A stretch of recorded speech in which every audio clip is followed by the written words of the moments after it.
Dear Diary, this morning I was awoken by my alarm clock powered by socialist electricity generated by the public power monopoly regulated by the U.S. Department of Energy.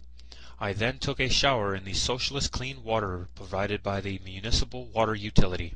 After that, I turned on the socialist radio to one of the FCC-regulated channels to hear what the Socialist National Weather Service of the National Oceanographic and Atmospheric Administration determined the weather was going to be like using socialist satellites designed, built, and launched by the National Aeronautics and Space Administration.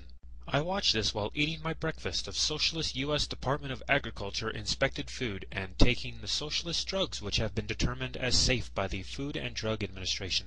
At the appropriate time, as kept accurate by the Socialist National Institute of Standards and Technology and the U.S. Naval Observatory, I get into my Socialist National Highway Traffic Safety Administration approved automobile and set out to work on the socialist roads built by the socialist local, state, and federal departments of transportation, possibly stopping to purchase additional fuel of a quality level determined by the Socialist Environmental Protection Agency using socialist legal tender issued by the Federal Reserve Bank.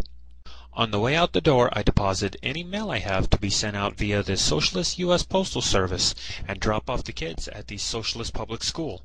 If I get lost, I can use my Socialist GPS navigation technology developed by the United States Department of Defense and made available to the public in 1996 by President Bill Clinton, who issued a policy directive declaring Socialist GPS to be a dual-use military-civilian system to be managed as a national socialist asset.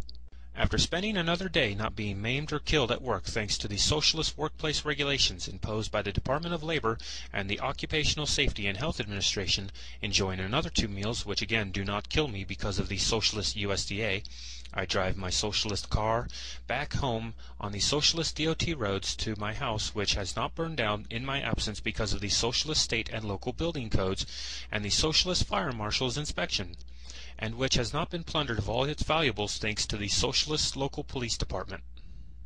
I then get on my computer and use the Socialist Internet, which was developed by the Defense Advanced Research Projects Administration, or DARPA, and browse the Socialist World Wide Web using my graphical web browser, both made possible by Al Gore's Socialist High-Performance Computing and Communications Act of 1991.